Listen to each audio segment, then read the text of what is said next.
Hello everyone. कैसे हैं आप सभी? आशा करते हैं आप लोग बढ़िया होंगे, मस्त होंगे, अच्छे होंगे। तो आज हम लोग क्लास 12th इंटर के एनुअल एग्जाम और जिसका सब्जेक्ट है फिजिक्स यानी भौतिकी का ऑब्जेक्टिव सॉल्यूशन करने वाले हैं, जिसका सेट कोड जी है। तो चलिए बारी बारी से हर एक ऑब्जेक्टिव का सॉल्यूशन करते हैं। तो आज का पहला प्रश्न है कि यदि समान फोकस दूरी f के दो अभिसारी लेंस एक दूसरे के संपर्क में रखे हों, तब सहयोग की फोकस दूरी क्या होगी? तो पहला का ऑप्शन नंबर सी से हो जाता है, यानी कि f/2, यानी कि फोकस दूरी का हाफ हो जाएगा। चलिए अगले क्वेश्चन पे आगे बढ़ते हैं।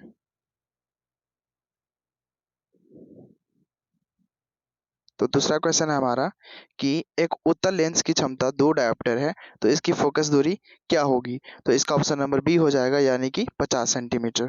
ठीक है, ऑप्शन नंबर बी सही होगा। क्वेश्चन नंबर 3 पे बढ़ते हैं। क्वेश्चन नंबर 3 है कि निम्नलिखित में कौन सा रंगीन विपथन को कम करने के लिए लेंसों में उपयोग किया जाता है? तो तीसरा का ऑप्शन नंबर सी सही हो जाएगा, यानी कि अवर्णक संजोग। चौथा क्वेश्चन, चलिए देखिए चौथा क्वेश्चन क्या कहता है कि एक उत्तल लेंस को किसी द्रव में डुबाया जाता है जिसका अपवर्तनांक लेंस के पदार्थ के अपवर्तनांक के बराबर होता है, तब इसकी फोकस दूरी क्या होगी? तब इसकी फोकस दूरी होगी अनंत होगी। ठीक है, चौथा का ऑप्शन नंबर बी सही होगा। पांचवा नंबर क्वेश्चन पे चलते हैं। पांचवा नंबर क्वेश्चन कहता है कि साबुन के बुलबुले रंगीन क्यों दिखाई देते हैं? तो साबुन के बुलबुले व्यतिकरण के कारण रंगीन दिखाई देते हैं। पांचवा का ऑप्शन नंबर सी सही हो जाएगा। क्वेश्चन नंबर 6 पे चलते हैं। क्वेश्चन नंबर 6 है कि निम्नलिखित में से किसे ध्रुवीकृत नहीं किया जा सकता है? तो छठवा का ऑप्शन नंबर ए सही हो जाएगा, यानी कि ध्वनि तरंगे हैं जिनको ध्रुवीकृत नहीं किया जा सकता है। छठवा का ऑप्शन नंबर ए सही होगा। 7 नंबर क्वेश्चन है कि एक व्यक्ति +2 डायोप्टर क्षमता का चश्मा यानी कि लेंस का प्रयोग करता है, तो उसका दृष्टि दोष क्या है? तो 7 का सातवां का ऑप्शन नंबर बी से हो जाएगा, यानी कि दूरदृष्टि दोष। 8 नंबर क्वेश्चन पे चलते हैं। आठवां नंबर क्वेश्चन है कि अगर दो आवेशों के बीच की दूरी आधी कर दी जाती है तथा एक आवेश को भी आधा कर दिया जाता है, तो दोनों के बीच लगने वाला बल पहले की अपेक्षा क्या हो जाएगा? यानी कि दुगुना, तिगुना, चौगुना। तो आठवां का ऑप्शन नंबर बी सही हो जाएगा, यानी कि दुगुना। 9वां नंबर क्वेश्चन पे चलते हैं। 9 नंबर क्वेश्चन है कि एक इलेक्ट्रॉन को विभवांतर V के अधीन विराम से त्वरित करने पर इसकी चाल क्या होगी? तो 9वां का ऑप्शन नंबर बी सही हो जाता है, यानी कि √V के समानुपाती। अगला क्वेश्चन नंबर 10 पे चलते हैं। इलेक्ट्रॉन का विशिष्ट आवेश होता है, तो एक इलेक्ट्रॉन का विशिष्ट आवेश होता है 10वां का ऑप्शन नंबर सी, यानी कि 1.8 गुना 10 के पावर 11 कूलम पर केजी। 10 का ऑप्शन नंबर सी सही होगा। 11 नंबर क्वेश्चन पे चलते हैं। 11 नंबर क्वेश्चन कहता है कि संधारित्रों के समांतर संयोजन में प्रत्येक संधारित्र के लिए कौन सी राशि समान रहती है? तो 11 का ऑप्शन नंबर सी सही हो जाएगा, यानी कि विभवांतर। तो सी ऑप्शन सही कर लेते हैं। 11 का ऑप्शन नंबर सी सही होगा, विभवांतर। 12 नंबर क्वेश्चन पे चलते हैं। 12 नंबर क्वेश्चन है कि अगर वायु में दो धनावेशों के बीच परावैद्युत पदार्थ रख देने पर इनके बीच प्रतिकर्षण बल का मान क्या होगा? बढ़ जाएगा या फिर घट जाएगा? तो 12 का ऑप्शन नंबर बी हो जाएगा, घट जाएगा। 12 का ऑप्शन नंबर बी सही होगा। 13 नंबर क्वेश्चन, 0.2 माइक्रोकूलम के दो बराबर तथा विपरीत आवेशों के बीच की दूरी 3 सेंटीमीटर है, तो इनका वैद्युत द्विध्रुव आघूर्ण कितना होगा? तो 13 का ऑप्शन नंबर बी से हो जाएगा, यानी कि 6 गुना 10 के पावर -8 कूलम मीटर।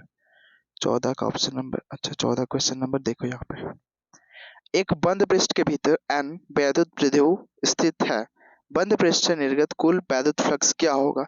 तो 14 का आंसर नंबर डी से हो जाएगा, यानी कि 0। ठीक है, 14 का ऑप्शन नंबर डी। 15 नंबर, जब सिलिकॉन में बोरॉन को अशुद्धि के रूप में मिलाया जाता है तो परिणामी पदार्थ क्या होता है?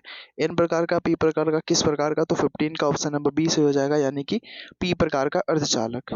16 नंबर क्वेश्चन पे चलते हैं। एक मिनट। हाँ, तो 16 नंबर क्वेश्चन है हमारा कि एन प्रकार के अर्धचालक में अल्पसंख्यक आवेश वाहक होते हैं, तो कौन से होते हैं? इलेक्ट्रॉन के, होल के, इलेक्ट्रॉन तथा होल कौन से होते हैं? तो 16 का ऑप्शन नंबर बी से हो जाएगा, यानी कि होल। 16 का ऑप्शन नंबर बी सही होगा। 17 17 में है कि कौन सा लॉजिक गेट तभी सही निर्गम देता है जब निवेश भिन्न हो। तो 17 का ऑप्शन नंबर डी सही हो जाएगा। XOR गेट ही होता है जो जब निवेश भिन्न होता है तब सही गेट निर्गम देता है। 18 नंबर क्वेश्चन।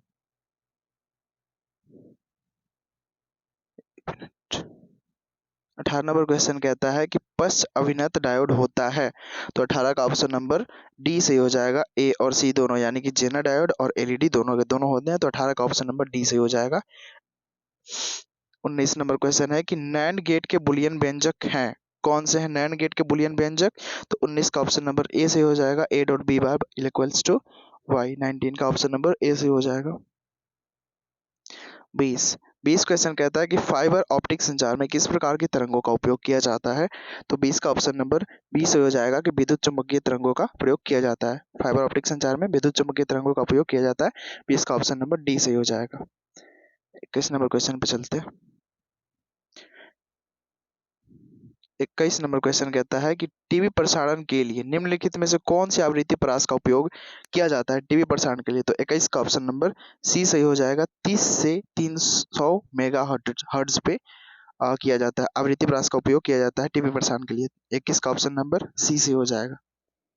22 नंबर क्वेश्चन पे चलते हैं। 22 नंबर क्वेश्चन कहता है कि यदि किसी प्रत्यावर्ती धारा का शिखर मान 10 एम्पियर है तो इसका वर्ग माध्यमुन मान क्या होगा? तो 22 का ऑप्शन नंबर बी सही हो जाएगा। 7.07 एम्पियर। ओके, 23 नंबर क्वेश्चन पे चलते हैं। 23 नंबर क्वेश्चन कहता है कि शुद्ध विद्युत प्रेरकीय परिपथ में शक्ति गुणांक का मान क्या होता है? तो 23 का ऑप्शन नंबर ए सही हो जाएगा यानी कि 0 0 होता है। शुद्ध विद्युत प्रेरकीय में शक्ति गुणांक का मान 0 होता है यानी कि 0 होता है। 23 का ऑप्शन नंबर ए सही होगा। 24 नंबर क्वेश्चन पे चलते हैं। केवल धारिता युक्त प्रत्यावर्ती धारा परिपथ में धारा एवं वोल्टता के बीच कलांतर होता है, कितने का होता है?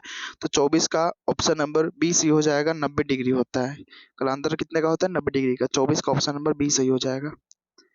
25 नंबर है कि अनुनाद की स्थिति में एलसी परिपथ की आवृत्ति कितनी होती है? तो 25 का ऑप्शन नंबर ए सही हो जाएगा। 1/2 पाई अंडर रूट 1/LC। 25 का ऑप्शन नंबर ए सही हो जाएगा। 26 नंबर क्वेश्चन पे चलते हैं। 26 नंबर का क्वेश्चन कहता है कि एक ऊंचाई ट्रांसफार्मर की द्वितीय कुंडली में धारा का मान प्राथमिक कुंडली की तुलना में होती है तो बराबर होती है कि कम होती है कि अधिक होती है? तो 26 का ऑप्शन नंबर बी हो जाएगा कि कम होती है। 26 का ऑप्शन नंबर बी सही हो जाएगा। 27 नंबर क्वेश्चन कहता है कि उत्तल दर्पण से प्रतिबिंब सदैव बनता है। तो 27 का ऑप्शन नंबर ए सही हो जाएगा कि वक्रता केंद्र तथा फोकस के बीच बनता है। उत्तल दर्पण से जो प्रतिबिंब बनेगा हमेशा कहाँ बनेगा? वक्रता केंद्र तथा फोकस के बीच बनता है। 27 का ऑप्शन नंबर ए सही हो जाएगा। 28 नंबर क्वेश्चन पे चलते हैं।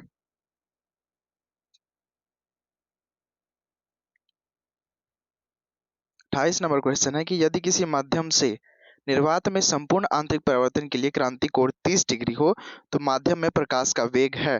तो माध्यम में प्रकाश का वेग हो जाता है 28 का ऑप्शन नंबर बी यानी कि 1.5 गुना 10 के पावर 8 मीटर प्रति सेकंड। 28 का ऑप्शन नंबर बी सही होगा। 1.5 गुना 10 की पावर 8 मीटर प्रति सेकंड। 29 नंबर क्वेश्चन पे चलते हैं। 29 नंबर क्वेश्चन है कि दो समान धनावेशित बिंदु आवेश हो जिनमें प्रत्येक पर 1 माइक्रोकूलम्ब आवेश है को 1 मीटर की दूरी पर वायु में रखा जाता है तो इस निकाय की वैद्युत स्थितिज ऊर्जा क्या होगी? तो 29 का ऑप्शन नंबर सी सही हो जाएगा। 9 गुना 10 के पावर -3 जूल। 29 का ऑप्शन नंबर सी। आगे 30 नंबर क्वेश्चन पे।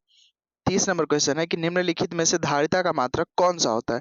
तो धारिता का मात्रक होता है 30 का ऑप्शन नंबर डी यानी कि कूलॉम प्रति वोल्ट होता है। 31 नंबर क्वेश्चन पे चलते हैं। 31 नंबर क्वेश्चन है कि किसी संधारित्र की धारिता निर्भर नहीं करती है तो किस पे निर्भर नहीं करती है? तो प्लेटों के आवेश पर यानी कि ऑप्शन नंबर सी। 31 का ऑप्शन नंबर सी सही हो जाएगा। प्लेटों के आवेश पर निर्भर नहीं करती है।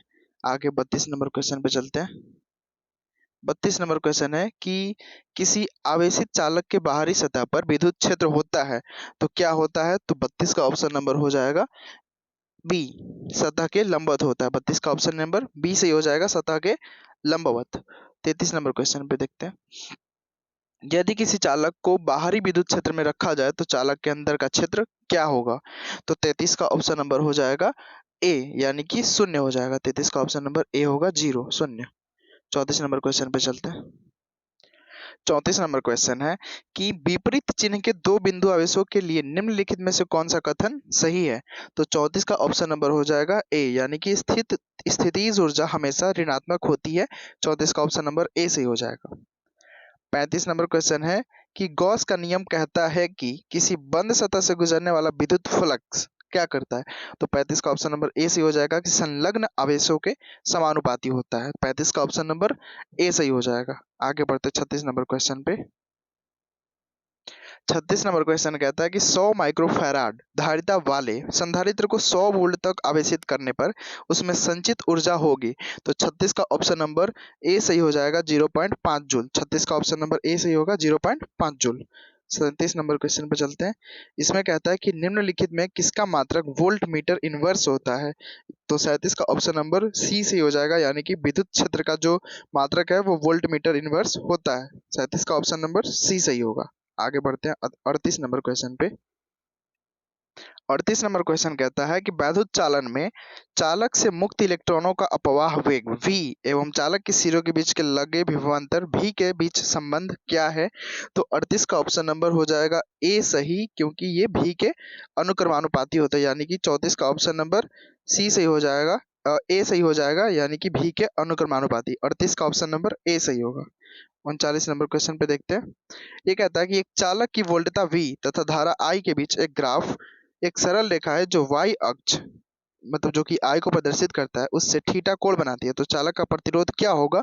तो 39 का ऑप्शन नंबर ए सही हो जाएगा, यानी कि tan थीटा बनाएगा। चालक का प्रतिरोध जो होगा वो क्या होगा, tan थीटा होगा। आगे 40 नंबर क्वेश्चन पे चलते हैं। 40 नंबर क्वेश्चन कहता है कि अब विद्युत परिपथ की शक्ति क्या होती है। विद्युत परिपथ की शक्ति यानी कि P। 40 का ऑप्शन नंबर हो जाएगा सी, पी स्क्वायर बटा आर होती है। 40 का ऑप्शन नंबर सी सही होगा। 41 नंबर क्वेश्चन कहता है कि ताप बढ़ने के साथ अर्धचालक का प्रतिरोध क्या होता है, बढ़ता है घटता है क्या होता है। तो 41 का ऑप्शन नंबर बी सही हो जाएगा, घटता है। 41 का ऑप्शन नंबर बी सही होगा। 42 नंबर क्वेश्चन पे चलते हैं। 42 कहता है कि निम्नलिखित में कौन सा प्रतिरोध R को व्यक्त करता है।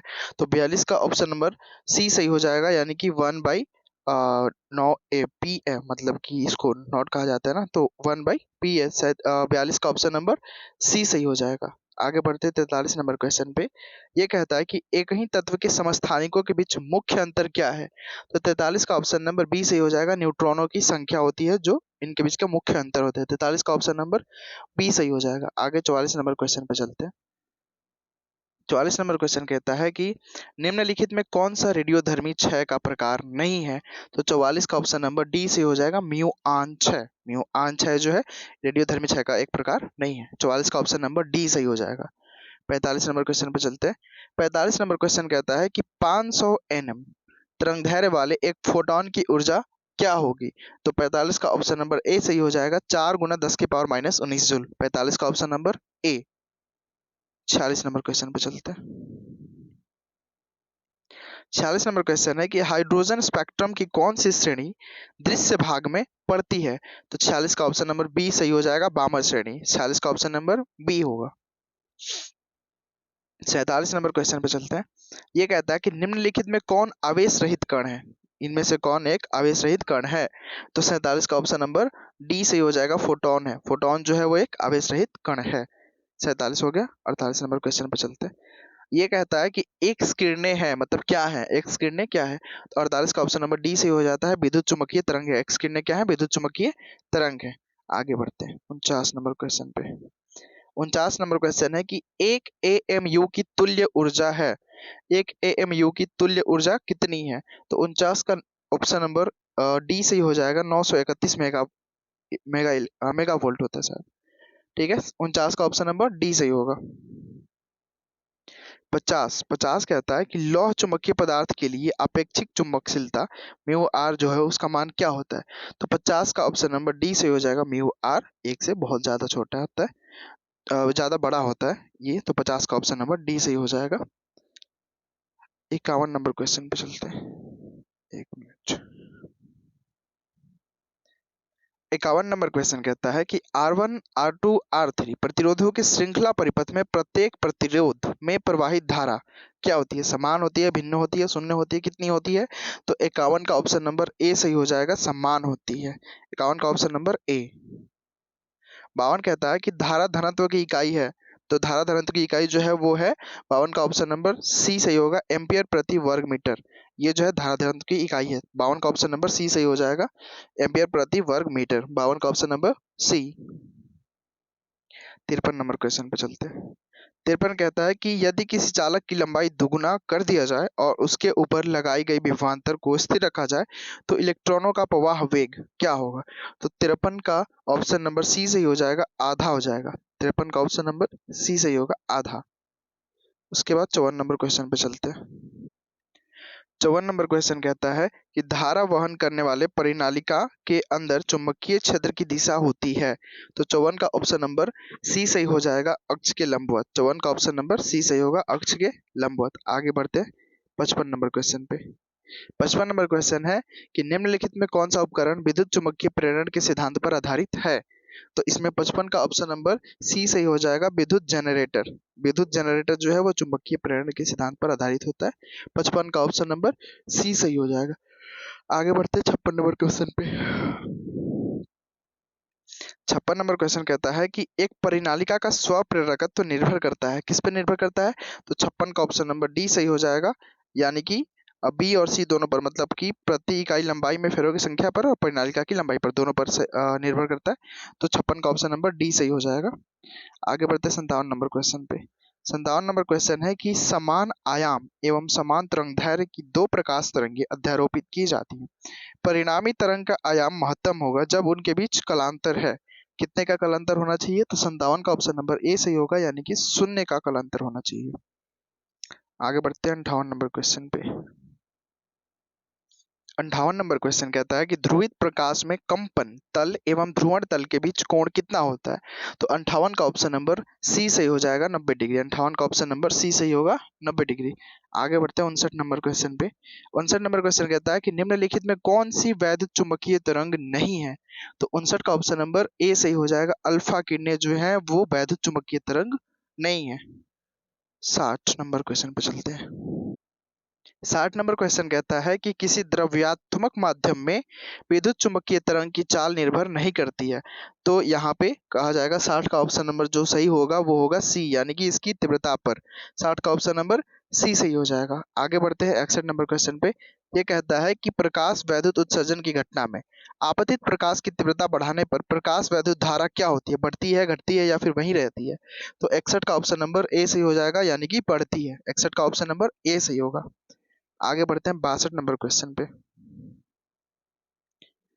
62 नंबर क्वेश्चन कहता है कि किसी गतिमान कण से संबंध, लिखा हुआ है किसी गतिमान कण से संबंध डी ब्रॉगली तरंग की तरंगदैर्घ्य निर्भर नहीं करती है। किस पर नहीं करती है? तो 62 का ऑप्शन नंबर बी सही हो जाएगा, यानी कि आवेश पर निर्भर नहीं करती है। आगे बढ़ते 63 नंबर क्वेश्चन पे। ये कहता है कि फोटोन के गतिज द्रव्यमान का सूत्र है। 63 का ऑप्शन नंबर बी सही हो जाएगा, h v by c square. Photon के गतिज द्रव्यमान का जो सूत्र है वो h v by c square है। 63 का ऑप्शन नंबर बी सही हो जाएगा। आगे बढ़ते हैं 64 नंबर क्वेश्चन पे। 64 नंबर क्वेश्चन कहता है कि किलोवाट घंटा जो है वो किसका मात्रक है? तो 64 का ऑप्शन नंबर ए सही हो जाएगा, यानी कि ऊर्जा का मात्रक है। किलोवाट घंटा जो मात्रक है वो ऊर्जा का मात्रक है। 64 का ऑप्शन नंबर ए सही हो जाएगा। आगे बढ़ते हैं 65 नंबर क्वेश्चन पे। 65 नंबर क्वेश्चन देखो क्या कहता है कि निम्न में से कौन सा नियम ऊर्जा संरक्षण के सिद्धांत पर आधारित है? निम्न में से कौन सा नियम ऊर्जा संरक्षण के सिद्धांत पर आधारित है? तो 65 का ऑप्शन नंबर सी सही हो जाएगा, लेंज के नियम पर आधारित है। ठीक है, 65 का ऑप्शन नंबर सी सही होगा। आगे बढ़ते 66 नंबर क्वेश्चन पे। यह कहता है कि जब किसी एमीटर को संट किया जाता है तो इसकी माप सीमा क्या होती है? बढ़ती है या फिर घटती है? तो 66 का ऑप्शन नंबर ए सही हो जाएगा, यानी कि बढ़ती है। जब एमीटर को संट किया जाता है तो इसकी माप सीमा बढ़ती है। 66 का ऑप्शन नंबर ए सही होगा। आगे बढ़ते हैं 67 नंबर क्वेश्चन पे। 67 नंबर क्वेश्चन कहता है कि चुंबकशीलता का विमीय सूत्र जो होता है वो होता है mlt के पावर -2 a इनवर्स 2। मतलब कि 67 का ऑप्शन नंबर ए सही हो जाएगा, mlt इनवर्स 2 a इनवर्स 2। ठीक है। 68 का जो क्वेश्चन है वो है mu naught by epsilon not का मात्रक क्या होता है? तो 68 का ऑप्शन नंबर सी सही हो जाएगा, यानी कि हेनरी होता है। Mu naught by epsilon not का जो मात्रक होता है वो क्या होता है? हेनरी होता है। ठीक है, 68 का ऑप्शन नंबर सी सही हो जाएगा। 69 कहता है कि यदि किसी चल कुंडली गैल्वेनोमीटर में फेरों की संख्या बढ़ा दी जाए तो इसकी सुग्राहिता या संवेदनशीलता क्या होती है, बढ़ जाती है या फिर घटती है। तो 69 का ऑप्शन नंबर ए सही होगा, यानी कि बढ़ जाती है। जब भी किसी चल कुंडली गैल्वेनोमीटर में फेरों की संख्या हम लोग बढ़ाएंगे तो इसकी सुग्राहिता क्या होगी, बढ़ जाएगी, यानी कि संवेदनशीलता बढ़ जाती है। आगे बढ़ते हैं 70 नंबर क्वेश्चन पे। 70 नंबर क्वेश्चन कहता है कि उदासीन बिंदुओं पर, इन उदासीन बिंदुओं पर कौन क्या होता है। तो इससे पहले मैं आपको बता देना चाहता हूँ, अगर आप लोगों को वीडियो से ज़्यादा जानकारी मिली हो या फिर अच्छी लगी हो, वीडियो को लाइक करके उन अपने दोस्तों के पास शेयर कर दे जिन्होंने भी फिजिक्स की एग्जाम दी हो आज, ठीक है। और डेली इस पे सारे ऑब्जेक्टिव्स की सॉल्यूशन कराई जाती है। तो इसको सब्सक्राइब करना ना भूलें, सब्सक्राइब करके बेल आइकन को प्रेस कर लें, जिससे कि आप लोग एग्जाम देने के बाद तुरंत से अपना कंफर्म कर लें कि हमारा कितना सही है या फिर कितना गलत है, ठीक है। तो 17 कहता है कि उदासीन बिंदुओं पर बी बड़ा होता है या फिर बी छोटा होता है या फिर बराबर होता है या फिर जीरो होता है। तो 70 का ऑप्शन नंबर सी सही हो जाएगा, यानी कि जो बी होता है वो बी एच से बराबर होता है, ठीक है। तो यहाँ तक हमारी वीडियो समाप्त होती है। ये थी आज की हमारी फिजिक्स की सेट कोड जी की ऑब्जेक्टिव सॉल्यूशन, जो कि 12th क्लास की इंटरमीडिएट मतलब जो है वो एनुअल एग्जाम, उसका फिजिक्स का पेपर था आज, जिसका हम लोगों ने सेट कोड जी को सॉल्व किया है, ठीक है। तो आज की क्लास यहीं पे समाप्त करते हैं।